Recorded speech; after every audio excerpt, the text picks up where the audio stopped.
it's Anthony Carey with Function First, and I've got another posture snack exercise that you can do to interrupt your day if you've been sitting too much, or if you've been hunched over anything, including your phone all day too much. This is a really easy one to do anywhere because the only thing you really need is a wall. Technically, you don't even need the wall because the wall is just something that we use to help some of our clients with a point of reference for balance. You may have done this exercise yourself in the past. I'll give you a couple different options, and if you have seen it before, here's a review or a primer how to do it. Make sure you're doing it perfectly.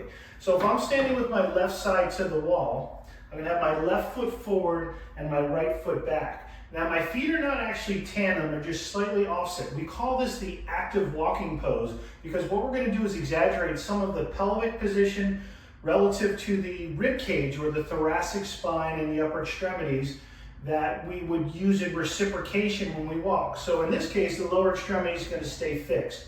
We always encourage people to eyeball that back foot because you're going to think it's straight when it's actually turned out a little bit. So we want them absolutely parallel. And then I'm going to have you center your weight between your 2 feet. There is a tendency to be on the back foot. I want you centered, even if I've got to bend this front knee just a smidge.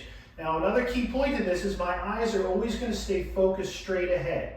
And what I'm going to do with my hands are just going to be a kind of an extension of my rib cage, because what I want to do is make sure that I am turning from the ribs. And we often use the belly button as a reference as well. Imagine it's a beam of light. I want that beam of light to turn towards the wall with my ribs, but as my eyes stay forward. So as my hands stay here in front of me, my eyes are looking forward, I'm going to turn and touch the wall. So the wall again is the reference point. For those of us that have a little bit of challenge in balance, I can kind of sort of secure myself for a second and come away. So 2 different options for this. One, we could turn and just sort of hold it and get that little bit of a stretch. But what we also like to do is kind of make it active or a little bit more dynamic, where we'll touch and we'll release. And we describe this as winding up the rubber band and then letting it go. So why is this so valuable as a postural snack? Thinking about hunched over, right? That's the first thing I said, but what we're doing is turning. Interestingly, our body is often resistant to working exactly in the direction where it's challenged the most. And what happens when we rotate, especially when we rotate the way we're doing it here, we also get a little bit of rotation and side bend.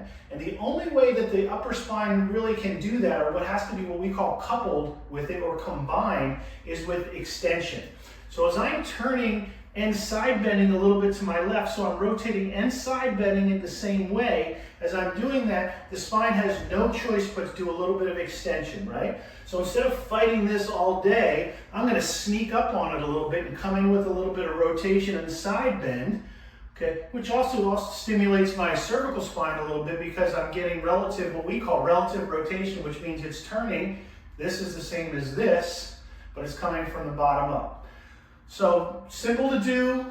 Interrupt your day a few times throughout the day. Make sure you do it on both sides. Get in at least roughly 10 repetitions, and it will make your upper back feel great. Thank you for watching. I'm Anthony with Function First.